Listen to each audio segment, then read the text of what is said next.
नमस्कार good morning everyone मो आर्य आज गुरुत्वपूर्ण खबर गुड़िक आपण मानक जनइबी न्यूज गुड़िक भल लगे निश्चित भाव गोटे लाइक करी चैनल को सब्सक्राइब करदे। तो चलतु आज गुरुत्वपूर्ण खबर गुड़िक नजर पकईबा। नूआ वर्ष ठारू पुणी थे समस्त को मिलिबो राशन कार्ड।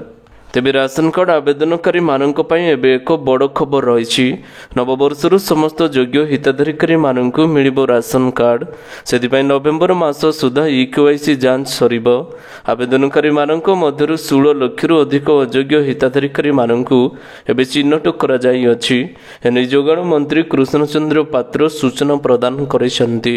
प्रकाश थाउ कि इकेवाईसी पंजीकरण सरिबा परे खाउटी मानक नुआ राशन कार्ड बंटा जिवो। पाखापाखि 3.5 कोटी लोकंको इकेवाईसी पंजीकरण करा जिवो एवं जो माने अयोग्य हिताधिकारी अटंती सेमानकर राशन कार्डटी रुद्ध करा जिवो। परवर्ती खबर सुभद्रा टंका मिली नथिले करंतु एमिति आवेदन समस्तंकु मिलिबो सुभद्रा टंका। सेबे सुभद्रा टंका नहीं आज हिताधिकारी मानकु उपमुख्यमंत्री प्रभाती परिडा गुरुत्वपूर्ण सूचना देइछंती। एजें सुभद्रा टंका पाई नथिबा महिला मानकु मंत्रदेवी प्रभाती Parida कहिसंती गोटिए account गोटिए mobile number link पई परामर्श दिया जाई अछि। एजें सुभद्रा टंका पाई नथिबा महिला मानकु मंत्रदेवी प्रभाती Parida कहिसंती गोटिए account गोटिए mobile number link पई परामर्श दिया जाई अछि। प्राय 5 लाख आवेदनकारी बैंक लिंक हो पारि नाही। बैंक अकाउंट आधार मोबाइल नंबर मध्य समन्वय नाही। जार 2-3टी अकाउंट सेमानकर एभली समस्या रही। बैंक जाई गोटे अकाउंट गोटे मोबाइल नंबर जोड़ी नियंतु। 24 तारिख रे बाकी रहितिबा समस्त हिताधिकारी मानकु सुभद्रा टंकाटी बैंक खाता रे आसीबाकू जाउछि। परवर्ती खबर बंगोपसागर रे सक्रिय रही लघुचाप किसी जिले में हालुकारु मध्यम धरणर वर्षा। तेबे बंगोपसागर रे सक्रिय रही लघुचाप यार प्रभाव रे दक्षिण भारत रे वर्षाटी लगी रही अछि। तेबे लघुचाप प्रभाव रे ओडिशा रे विशेष भाव रे पड़ी न पारे बोली भुवनेश्वर आंचलिक पाणीपाग विभाग पक्षरु कुआ जाई अछि। बंगोपसागर रे लघुचाप संपर्क रे सूचनाटी देइछंती भुवनेश्वर आंचलिक पाणीपाग केन्द्र। दक्षिण दिगरु जो पवन प्रभावित होउछि ता फल राज्य रे आर्द्रतार मात्रा अधिक रहुअछि। प्रभाव रे किछि राज्य स्थान रे बादल सृष्टि हेबा सह आकाश मेघाच्छन्न एवं किछि स्थान रे वर्षा हेबार संभावना रहिछि। परवर्ती खबर नुआ वर्ष रे 1 कोटी कर्मचारी मानक बढ़ी जिवो दरमा। तेबे नुआ वर्ष अवसर में सरकार केंद्रीय कर्मचारी मानक एक बड़ उपहार दे पारंती। सूचना अनुसार कोटी कोटी कर्मचारी मानक महंगा भत्ता पुणी थे वृद्धि पाइब बोली आशा करा जाउअछि। गत मासरे मोदी सरकार महंगा भत्ता वृद्धि करबा नै घोषणा करथिले। जापर उत्सव ऋतु रे केंद्रीय सरकारी कर्मचारी माने डीएर 3% वृद्धि करिसंती। सूचना अनुसार वर्धित महंगा भत्ताटी 2024 जुलाई 1 रु कार्यकारी हेबो एवं या सहित 3 मासर बकेया मध्य दियाजिबो। परवर्ती खबर पीएम सूर्यघर पई आर्थिक सहायता प्रदान करिबो ओडिशा। तेबे राज्यर विद्युत उपभोक्ता अधिकार नियम 2020 को ओडिशा सक्रिय भाव में कार्यकारी करुछि। पीएम सूर्यघर योजना को अधिक आकर्षित करबाकू ओडिशा आर्थिक सहायता प्रदान करबाकू चिंता करुछि बोली उपमुख्यमंत्री तथा शक्ति मंत्री कनक वर्धन सिंहदेव कहिसंती। नवा दिल्लीर जशभूमि ठारू मंगलवार अनुष्ठित शक्ति मंत्री सम्मेलन में जोग देई से कहिसंती ओडिशा 8856 मेगावाट विद्युत उत्पादन करी शक्ति निरापत्ता को सुनिश्चित करी अछि। परवर्ती खबर प्रकाश पाइला 2025 सरकारी छुट्टी तालिका। तेबे राज्य सरकार 2025 कैलेंडर वर्ष पई सरकारी छुट्टीर तालिकाटी जारी करिसंती। राज्य सरकारी कर्मचारी माने सबु रविवार द्वितीय शनिवार एवं चतुर्थ शनिवार को छाड़ी वर्षक मोट 27 दिन रे सरकारी छुट्टी पाइबे। तेबे 8टी सरकारी छुट्टी दिवस रविवार द्वितीय शनिवार पड़ुथिबारु सेमाने छुट्टीटी हराई पारंती। चलित वर्ष 2 दिनिया रज छुट्टी माड़ खाइबो ता सहित राम नवमी सरस्वती पूजा छुट्टी भी धइजिबो। राज्य सरकारी कर्मचारी माने साधारणतंत्र दिवस बसंत पंचमी श्री राम नवमी पहली रज रज संक्रांति मोहरम झुलन पूर्णिमा एवं महालया भली तालिकाभुक्त सरकारी छुट्टी हराइबाकू जाउछंती। एही समस्त 8टी छुट्टी रविवार द्वितीय शनिवार पड़ुअछि।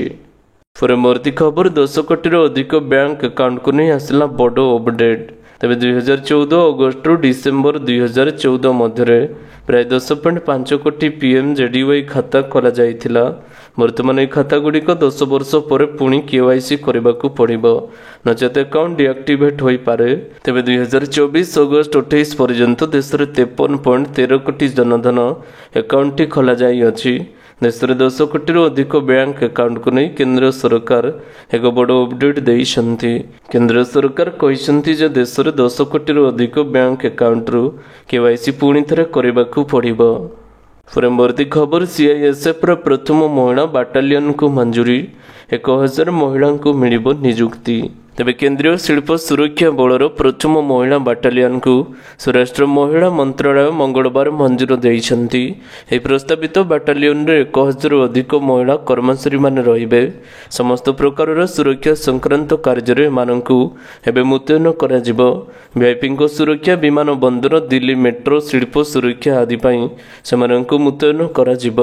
CISFର ଉପମହାନିର୍ଦ୍ଦେଶକ ଦୀପକ ବର୍ମା କହିଛନ୍ତି, ମହିଳା ବାଟାଲିୟନ ଗଠନ ହେବା ଦ୍ୱାରା ଅଧିକରୁ ଅଧିକ ମହତ୍ୱାକାଂକ୍ଷୀ ଯୁବତୀ CISFରେ ସାମିଲ ହେବା ପାଇଁ ଆଗ୍ରହ ପ୍ରକାଶ କରିବେ ଏବଂ ଖୁବ୍ ଶୀଘ୍ର CISFର ପ୍ରଥମ ମହିଳା ବାଟାଲିୟନକୁ ମଞ୍ଜୁରୀ ମଧ୍ୟ ମିଳିବାକୁ ଯାଉଛି।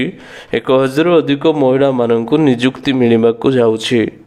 ପରବର୍ତ୍ତୀ ଖବର, ଜେଲ୍ ଇଣ୍ଡିଆରେ ପୂରଣ ହେବ ଇଞ୍ଜିନିୟର ପଦବୀ। ତେବେ ବ୍ୟାଚଲର କିମ୍ବା ମାଷ୍ଟର ଡିଗ୍ରୀ କରି ଚାକିରି ଖୋଜୁଥିବା ପ୍ରାର୍ଥୀମାନଙ୍କ ପାଇଁ ଏବେ ଏକ ସୁବର୍ଣ୍ଣ ସୁଯୋଗ ରହିଛି। ଜେଲ୍ ଇଣ୍ଡିଆ ଲିମିଟେଡ୍ ନିଯୁକ୍ତି ଘୋଷଣା କରିଛି। ଏନେଇ ଜେଲ୍ ଇଣ୍ଡିଆ ଏକ ବିଜ୍ଞପ୍ତି ପ୍ରକାଶ କରିଛି। ଆପଣ ଯଦି ଆବେଦନ ପାଇଁ ଆଗ୍ରହୀ ତେବେ ବିସ୍ତୃତ ଭାବରେ ଜାଣି ରଖନ୍ତୁ। ଏ ନିଯୁକ୍ତି ମାଧ୍ୟମରେ ଜେଲ୍ ଇଣ୍ଡିଆର ସିନିୟର ଇଞ୍ଜିନିୟରିଂ ଏବଂ ଅନ୍ୟାନ୍ୟ ପଦବୀ ପୂରଣ କରାଯିବ। ଏନେଇ ଅନଲାଇନ୍ ମାଧ୍ୟମରେ ଆବେଦନ କରିବାକୁ ପଡ଼ିବ।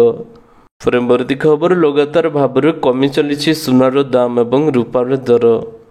ତେବେ ଭାରତୀୟ ବଜାରରେ 22 କ୍ୟାରେଟ୍ ସୁନାର ଦର 10 ଗ୍ରାମ ପ୍ରତି 70,840 ଟଙ୍କା ରହିଥିବା ବେଳେ 24 କ୍ୟାରେଟ୍ ସୁନାର ମୂଲ୍ୟ 10 ଗ୍ରାମ ପ୍ରତି 77,280 ଟଙ୍କା ରହିଛି। ଗତକାଲି ଅର୍ଥାତ୍ ମଙ୍ଗଳବାର ଅପେକ୍ଷା ବୁଧବାର ଦର ହ୍ରାସ ପାଇଥିବା ଜଣାପଡ଼ିଛି। ଓଡ଼ିଶାର ରାଜଧାନୀ ଭୁବନେଶ୍ୱରରେ 22 କ୍ୟାରେଟ୍ ସୁନାର ଦର ଏବେ ସାମାନ୍ୟ ହ୍ରାସ ପାଇଅଛି। ବୁଧବାର ରାଜଧାନୀ ଭୁବନେଶ୍ୱରରେ 22 କ୍ୟାରେଟ୍ ସୁନାର ଦର 70,840 ଟଙ୍କା ହୋଇଥିବା ବେଳେ 24 କ୍ୟାରେଟ୍ ସୁନାର ମୂଲ୍ୟ 10 ଗ୍ରାମ ପ୍ରତି 77,280 ଟଙ୍କା ରହିଛି। ପରବର୍ତ୍ତୀ ଖବର, ଟ୍ରମ୍ପଙ୍କ ବିଜୟ ପରେ କ୍ରିପ୍ଟୋ ବଜାରରେ ଉତ୍ସାହ, ଅନେକ ଦେଶରେ GDPକୁ ଟପିଲା ବିଟକଏନ୍। ତେବେ ଡୋନାଲ୍ଡ ଟ୍ରମ୍ପଙ୍କ ବିଜୟ ପରେ ଡଜକଏନ୍ ବିଟକଏନ୍ ବଦଳରେ ଅଧିକ ଲାଭ ପାଇଥାଇପାରେ, କିନ୍ତୁ ବିଶ୍ୱର ସବୁଠାରୁ କ୍ରିପ୍ଟୋକରେନ୍ସିର ମୂଲ୍ୟ ଏବଂ ବଜାରର ପୁଞ୍ଜି ରେକର୍ଡ ସ୍ତରରେ ପହଞ୍ଚିଅଛି। ବାଣିଜ୍ୟ କାରବାରରେ ବିଟକଏନ୍ର ମୂଲ୍ୟ ପ୍ରାୟ $90,000 ଛୁଇଁଥିବା ବେଳେ ବଜାର ପୁଞ୍ଜି ଅନେକ ଦେଶରେ GDPକୁ ଅତିକ୍ରମ କରାଯାଇଅଛି। ପରବର୍ତ୍ତୀ ଖବର, ସୁଭଦ୍ରା ଟଙ୍କା ସମସ୍ତଙ୍କୁ ମିଳିବ, ଉପମୁଖ୍ୟମନ୍ତ୍ରୀ ଦେଲେ ବଡ଼ ସୂଚନା। ତେବେ ସୁଭଦ୍ରା ଟଙ୍କା ପାଇବାରୁ ବଞ୍ଚିତ 5 ଲକ୍ଷରୁ ଅଧିକ ହିତାଧିକାରୀମାନଙ୍କ ବ୍ୟାଙ୍କ ଖାତାରେ ତ୍ରୁଟି ଯୋଗୁଁ ମହିଳାମାନଙ୍କୁ ସୁଭଦ୍ରା ଟଙ୍କା ମିଳିନାହିଁ। ତେଣୁ ନିଜ ନିଜ ବ୍ୟାଙ୍କ ଆକାଉଣ୍ଟକୁ ସଂଶୋଧନ କରିବା ପାଇଁ ଅନୁରୋଧ କରିଛନ୍ତି ଉପମୁଖ୍ୟମନ୍ତ୍ରୀ ପ୍ରଭାତୀ ପରିଡ଼ା। 24 ତାରିଖ ପରେ ବି ବାଦ୍ ପଡ଼ିଥିବା ମହିଳାମାନଙ୍କୁ ସୁଭଦ୍ରା ଟଙ୍କାର ସହାୟତା ରାଶି ମିଳିବାକୁ ଯାଉଛି। ପରବର୍ତ୍ତୀ ଖବର, ବଦଳିଲା ନିୟମ, 7 ବର୍ଷ ପରେ ଜଣେ ASI ହୋଇପାରିବେ ଇନ୍ସପେକ୍ଟର। ଏଣିକି 7 ବର୍ଷ ପରେ ଜଣେ ASI ହୋଇପାରିବ ଇନ୍ସପେକ୍ଟର। ପଦୋନ୍ନତିକୁ ନେଇ 10 ବର୍ଷରୁ 7 ବର୍ଷକୁ ଖସାଇଲେ ରାଜ୍ୟ ସରକାର। ପୂର୍ବରୁ 10 ବର୍ଷ ପରେ ଜଣେ ASI ଇନ୍ସପେକ୍ଟର ହେଉଥିଲେ। 7 ବର୍ଷ ପରେ ପଦୋନ୍ନତି ନେଇ ଗୃହ ବିଭାଗ ପକ୍ଷରୁ ବିଜ୍ଞପ୍ତି ପ୍ରକାଶ ପାଇଛି। ASI ମାନଙ୍କ ପଦୋନ୍ନତି ନେଇ ରାଜ୍ୟ ପୋଲିସ ମୁଖ୍ୟାଳୟ ପକ୍ଷରୁ ଦିଆଯାଇଥିବା ପ୍ରସ୍ତାବକୁ ଭଲ ଭାବରେ ସମୀକ୍ଷା କରିବା ପରେ ରାଜ୍ୟ ସରକାର ଚଳିତ ବର୍ଷ ପାଇଁ ASIରୁ ଇନ୍ସପେକ୍ଟର ରାଓଙ୍କୁ ପଦୋନ୍ନତି ପାଇଁ ନିୟମକୁ କୋହଳ କରିଛନ୍ତି। ପରବର୍ତ୍ତୀ ଖବର, ରାଜ୍ୟରେ ବଢ଼ିଯିବ ଶୀତ, 3 ଦିନ ପର୍ଯ୍ୟନ୍ତ ଶୁଖିଲା ରହିବ ପାଗ। ତେବେ ରାଜ୍ୟରେ ବର୍ତ୍ତମାନ କୌଣସି ନିର୍ଦ୍ଦିଷ୍ଟ ପାଣିପାଗ ନିୟାମକ ସକ୍ରିୟ ନଥିବା ବେଳେ ଅଧିକାଂଶ ସ୍ଥାନରେ ପାଗ ଶୁଖିଲା ରହିଛି। ଉତ୍ତର ଆଭ୍ୟନ୍ତରୀଣ ଓଡ଼ିଶାର ଗୋଟିଏ କିମ୍ବା 2ଟି ସ୍ଥାନରେ ସର୍ବନିମ୍ନ ତାପମାତ୍ରା କିଛି ପରିମାଣରେ ହ୍ରାସ ପାଇଥିବା ବେଳେ ଅନ୍ୟାନ୍ୟ ସ୍ଥାନରେ ତାପମାତ୍ରାରେ ବିଶେଷ ପରିବର୍ତ୍ତନ କରାଯାଇ ନାହିଁ। ଆଭ୍ୟନ୍ତରୀଣ ଓଡ଼ିଶାର ଅଧିକାଂଶ ସ୍ଥାନରେ ତାପମାତ୍ରା ସ୍ୱାଭାବିକଠାରୁ ଅଧିକ ରେକର୍ଡ କରାଯାଉଥିବା ବେଳେ ଗୋଟିଏରୁ 2ଟି ସ୍ଥାନରେ ସ୍ୱାଭାବିକଠାରୁ କମ୍ ରହିଅଛି। ଆସନ୍ତା 16 ତାରିଖ ପରେ ରାଜ୍ୟରେ ପୁଣି ଥରେ ବଢ଼ିଯିବ ଶୀତ।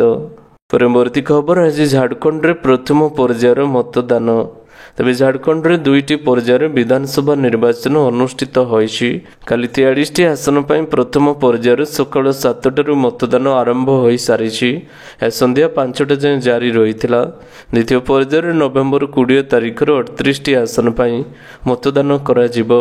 ନଭେମ୍ବର 23ରେ ମହାରାଷ୍ଟ୍ର ସହ ଫଳାଫଳଟି ପ୍ରକାଶ ପାଇବ।